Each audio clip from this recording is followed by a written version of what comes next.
الحمد لله إن الحمد لله نحمده ونستعينه ونستغفره ونعوذ بالله من شرور أنفسنا ومن سيئات أعمالنا من يهده الله فلا مضل له ومن يضلل فلا هادي له وأشهد أن لا إله إلا الله وحده لا شريك له وأن محمدا عبده ورسوله۔ یہ واٹس اپ کے ذریعے ایک صاحب نے سید مسعود احمد صاحب کا ایک خط بھیجا ہے، جو کہ آج سے تقریباً 36 سال پہلے 11 محرم 1407 ہجری کو جماعت المسلمین کی ذیلی شاخوں کے امراء کو لکھا گیا تھا۔ اس خط میں جو کچھ بیان کیا گیا ہے اس پر 36 سال بعد جماعت المسلمین کے موجودہ امیر محمد اشتیاق صاحب نے 22 صفر 1443 ہجری کو دستخط کر کے ایک بار پھر لوگوں میں پھیلا دیا ہے تاکہ شاخوں کے امراء یہ خط جماعت المسلمین کے لوگوں کو سنائیں۔ میں اس خط کے ضروری اقتباسات کی طرف توجہ دلانا چاہتا ہوں، اور امید کرتا ہوں کہ معتدل مزاج لوگ غور سے میری بات سنیں گے انشاءاللہ اور اپنی اصلاح کریں گے، اور اگر کہیں مجھ سے غلطی ہو رہی ہو تو وہ میری بھی اصلاح کر سکتے ہیں۔ خط کے شروع میں آپ دیکھ لیجئے، لکھا ہے من جانب مسعود احمد عبداللہ و امیر جماعت المسلمین۔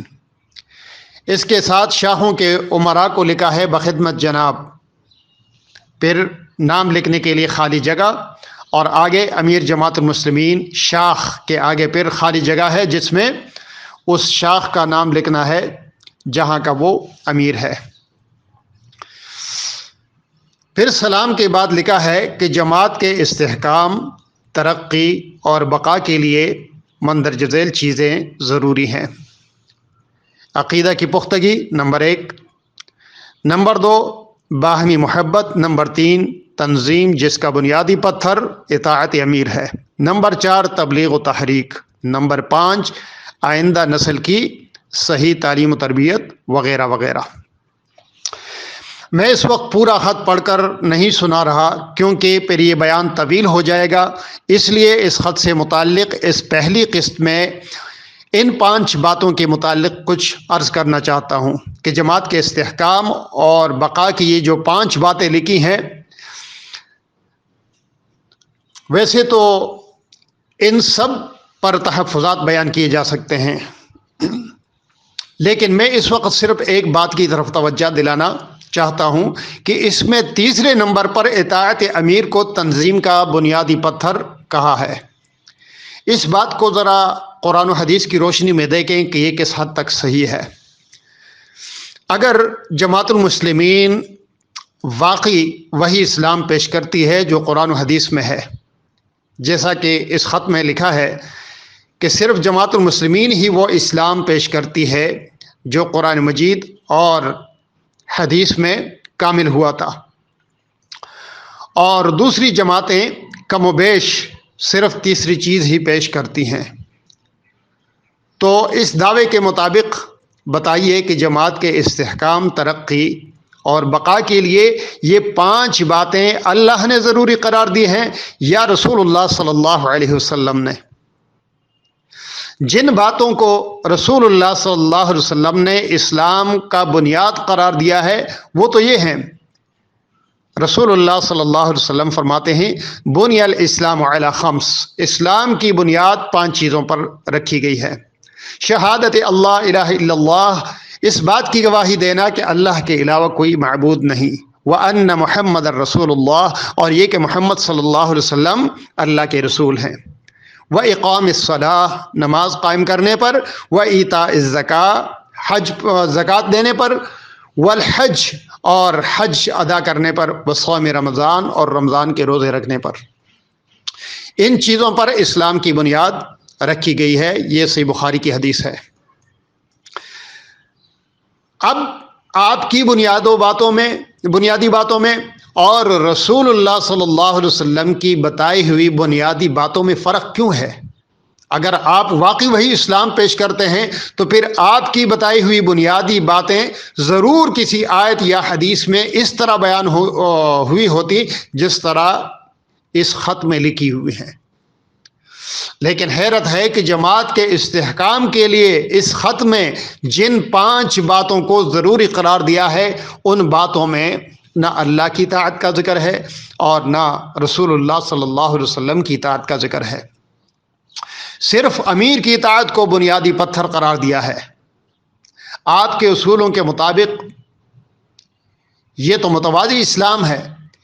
کہ رسول اللہ صلی اللہ علیہ وسلم نے جو 5 بنیادی باتیں بتائی ہیں، آپ نے ان کے علاوہ 5 باتیں جماعت کے استحکام، ترقی اور بقا کے لیے ضروری قرار دی ہیں۔ مجھے اندازہ ہے کہ کوئی چالاکی کر کے الٹا یہ سوال کر سکتا ہے کہ کیا نجات کے لیے عقیدہ کی پختگی بنیادی چیز نہیں ہے؟ کیا باہمی محبت سے ارکان جماعت میں اتحاد پیدا ہو کر جماعت مضبوط نہیں ہوتی؟ کیا اطاعت امیر سے تنظیم مضبوط نہیں ہوتی؟ کیا تبلیغ و تحریک سے جماعت پھیلتی نہیں ہے؟ کیا آئندہ نسل کی صحیح تعلیم و تربیت وغیرہ وغیرہ جماعت کے روشن مستقبل کی ضمانت نہیں ہے؟ لیکن ہمارا سوال یہ ہے ہی نہیں کہ عقیدہ کی پختگی، باہمی محبت، اطاعت امیر، تبلیغ و تحریک، آئندہ نسل کی صحیح تعلیم و تربیت، یہ سب باتیں اپنی جگہ بہت اہم ہیں اور ضروری بھی ہیں، لیکن سوال ان باتوں کی اہمیت کے متعلق نہیں ہے کہ یہ باتیں اہم ہیں یا نہیں ہیں، بلکہ سوال یہ ہے کہ جب آپ کا یہ دعویٰ ہے کہ صرف جماعت المسلمین ہی وہ اسلام پیش کرتی ہے جو قرآن مجید اور حدیث میں کامل ہوا تھا، تو پھر بتائیں کہ جماعت کی ترقی اور استحکام کے لیے یہ 5 باتیں آپ نے خود چنی ہیں یا اللہ اور رسول صلی اللہ علیہ وسلم نے بتائی ہیں؟ بس اتنا سا سوال ہے۔ یہ ساری باتیں اپنی جگہ یقیناً بہت اہم ہیں، لیکن اس کے باوجود رسول اللہ صلی اللہ علیہ وسلم نے بنیادی باتیں کچھ اور بتائی ہیں۔ کیا اللہ کے رسول صلی اللہ علیہ وسلم کو یہ باتیں معلوم نہیں تھی کہ یہ ضروری ہے؟ پھر کیوں اسلام کی بنیادی باتیں یہ نہیں بتائی، کچھ اور بتائیں؟ اگر آپ واقعی وہی اسلام پیش کرتے ہیں تو پھر جن باتوں کو رسول اللہ صلی اللہ علیہ وسلم نے اسلام کی بنیاد قرار دیا ہے، اس خط میں وہ 5 باتیں کیوں نہیں لکھی؟ کیا رسول اللہ صلی اللہ علیہ وسلم کی بتائی ہوئی وہ بنیادی باتیں جماعت کی ترقی اور استحکام اور بقا کے لیے کافی نہیں تھی؟ پھر آخر کیا وجہ ہے کہ امیر کی اطاعت کو تو بنیادی پتھر کہہ دیا اور لکھ دیا، لیکن اللہ تعالی اور اس کے رسول صلی اللہ علیہ وسلم کی اطاعت کا ان 5 باتوں کے اندر ذکر نہیں ہے؟ کیا اللہ اور رسول کی اطاعت سے امیر کی اطاعت زیادہ اہم ہے کہ 5 باتوں میں اس کا لکھنا، بلکہ اس کو بنیادی پتھر قرار دیا اور اللہ اور رسول کی اطاعت کو چھوڑ دیا؟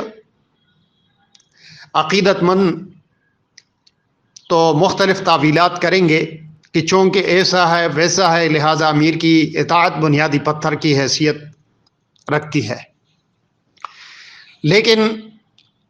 سنجیدہ لوگوں کے لیے یہ نقطہ بڑی اہمیت رکھتا ہے کہ قرآن مجید میں تو بہت سارے مقامات پر اللہ تعالی اور اس کے رسول صلی اللہ علیہ وسلم کی اطاعت کا حکم ہے،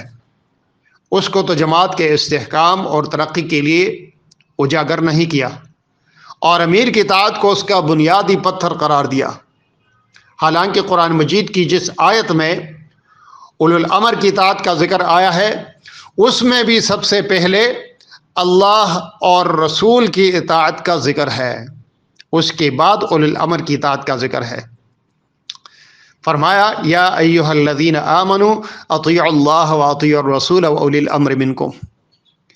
کہ ایمان والو اللہ کی اطاعت کرو، رسول کی اطاعت کرو، اور جو تم میں اولی الامر ہے اس کی اطاعت کرو۔ لیکن چونکہ 36 سال پہلے امیر کی اطاعت کو جماعت کے استحکام کا بنیادی پتھر کہا تھا، لہذا اسی کے مطابق لوگوں کا ذہن تیار ہو گیا ہے۔ آج عملی طور پر دیکھنے والوں نے دیکھا ہے کہ جماعت میں اللہ اور رسول کی اطاعت سے زیادہ امیر کی اطاعت پر زور دیا جاتا ہے۔ یہی وجہ ہے کہ اگر کسی رکن سے امیر کی نافرمانی ہو جاتی ہے تو فوراً اس کے خلاف تادیبی کارروائی عمل میں لائی جاتی ہے، جبکہ اللہ اور رسول کی نافرمانی پر کسی کے خلاف کوئی کارروائی نہیں ہوتی۔ مثلاً جماعت میں داڑھی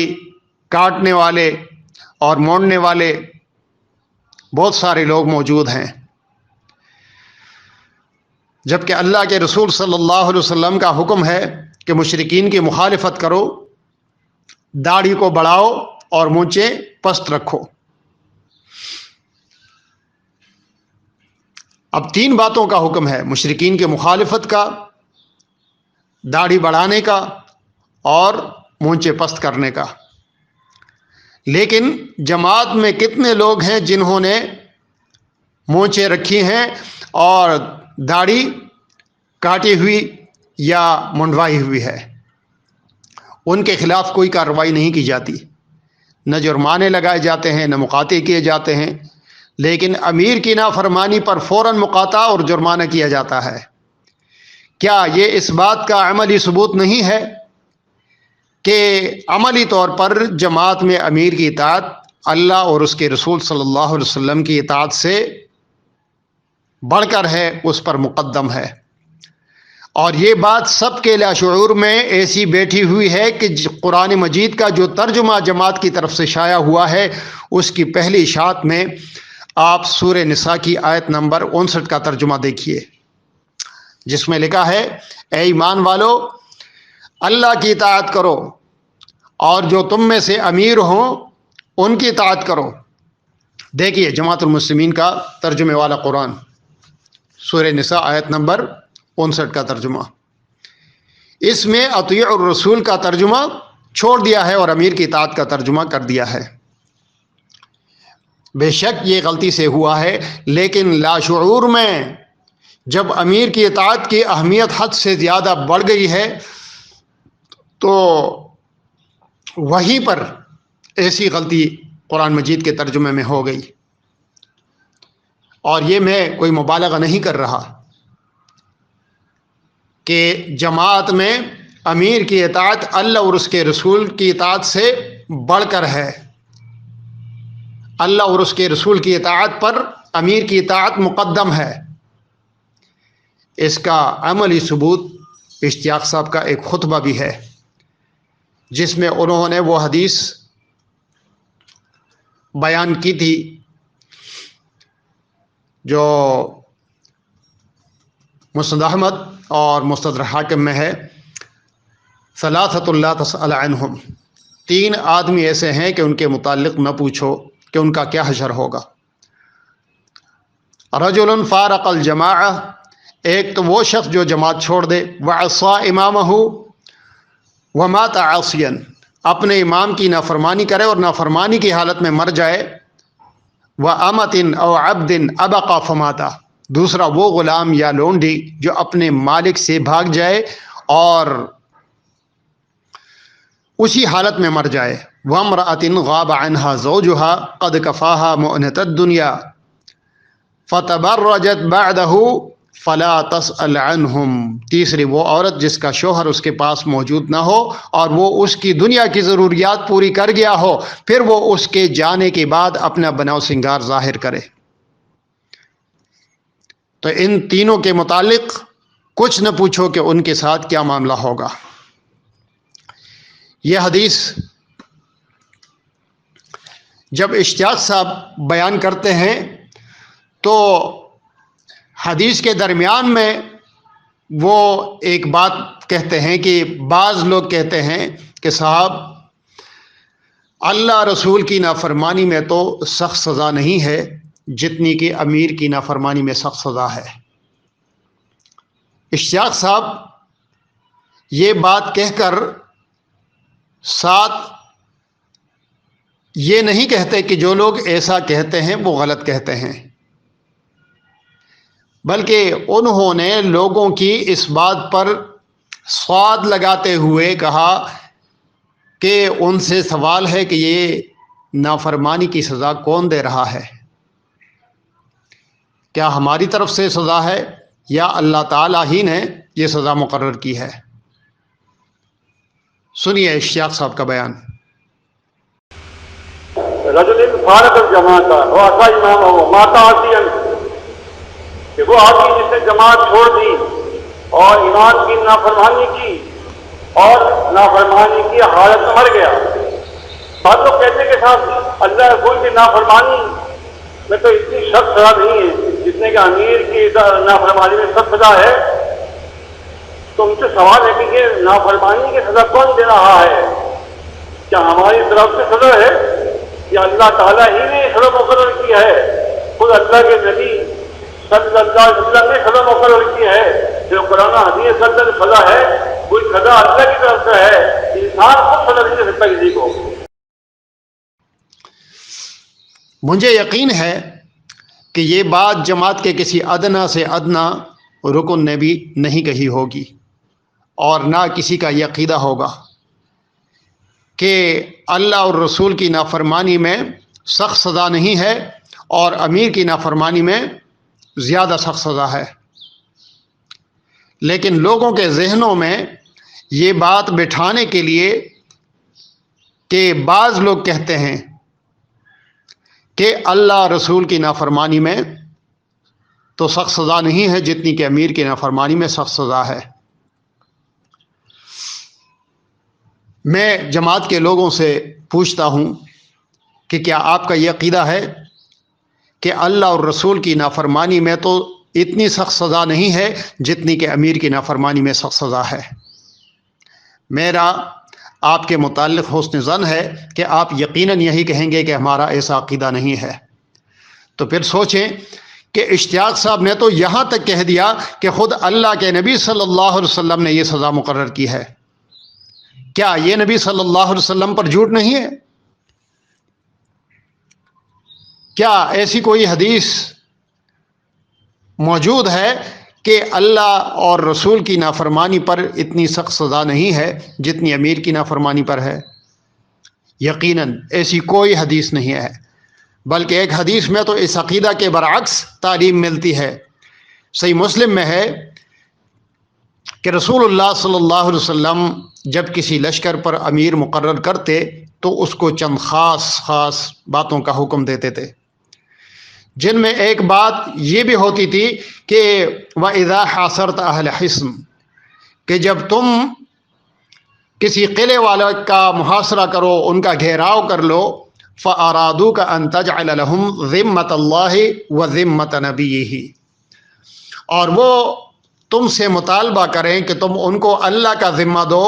اور اس کے نبی صلی اللہ علیہ وسلم کا ذمہ دو، یعنی ان کی پناہ میں ان کو پناہ دو۔ فَلَا تَجْعَلْ لَهُمْ ذِمَّةَ اللَّهِ، تو ان کو اللہ کا ذمہ نہ دو، وَلَكِنْ اجْعَلْ لَهُمْ ذِمَّتَكَ وَذِمَّةَ أَصْحَابِكَ، بلکہ ان کو اپنا ذمہ دو اور اپنے اصحاب کا ذمہ دو۔ فَإِنَّكُمْ أَن تُحْفِرُوا ذِمَمَكُمْ وَذِمَمَ أَصْحَابِكُمْ، کیونکہ اگر تم اپنا ذمہ توڑ دو اور اپنے اصحاب ساتھیوں کا ذمہ توڑ دو تو احون من ان تحفروا ذمۃ اللہ و ذمۃ رسولہ، یہ زیادہ ہلکا ہے اس سے کہ تم اللہ کا ذمہ توڑ دو اور اس کے رسول صلی اللہ علیہ وسلم کا ذمہ توڑ دو۔ اب ایک طرف یہ واضح حدیث ہے جس سے ثابت ہوتا ہے کہ اللہ اور اس کے رسول کی نافرمانی زیادہ بڑا جرم ہے، امیر کی نافرمانی ہلکا جرم ہے، لیکن یہاں پر دوسری طرف 36 سال پہلے والے جس خط میں امیر کی اطاعت کو بنیادی پتھر لکھا تھا، آج اشتیاق صاحب کے بیان کی شکل میں اس کا نتیجہ آپ کے سامنے ہے کہ اللہ اور اس کے رسول کی نافرمانی پر کہتے ہیں سخت سزا نہیں ہے جتنی کہ امیر کی نافرمانی پر سخت سزا ہے۔ یہ خطبہ بہت سارے ارکان جماعت نے سنا اور کسی نے نہیں پوچھا کہ اللہ کے نبی صلی اللہ علیہ وسلم نے کب کہا ہے کہ اللہ اور رسول کی نافرمانی پر اتنی سخت سزا نہیں ہے جتنی امیر کی نافرمانی پر سخت سزا ہے۔ اپنے امیر کے اس گمراہ کن بیان کا دفاع کرنے سے آپ امیر کو تو خوش کر سکتے ہیں، لیکن ایک وقت آنے والا ہے کہ جب اللہ تعالیٰ ایک ایک چیز کا حساب لے گا تو اس وقت اللہ کو کیا جواب دیں گے آپ؟ جس جماعت کے امیر کا یہ عقیدہ ہو وہ جماعت بدترین فرقہ تو ہو سکتا ہے، جماعت حقہ نہیں ہو سکتی۔ اس بات پہ غور کریں، صرف ایک لفظ کے پیچھے نہ لگیں کہ ہم نے وہ نام رکھا ہے جو حدیث میں آیا ہے اور ہم وہی کہلاتے ہیں جو قرآن نے کہا ہے۔ یہ صرف نام کے اوپر کامیابی نہیں ملتی، اپنے عقائد بھی درست کرنے ہوں گے۔ اگر عقائد درست نہ ہوں تو پھر بربادی ہی بربادی ہے۔ غلط فہمی میں نہ رہیے اور اپنی اصلاح کر لیجئے۔ وَأَقُولُ قَوْلِي هَذَا أَسْتَغْفِرُ اللَّهَ أَسْتَغْفِرُ اللَّهَ أَسْتَغْفِرُ اللَّهَ۔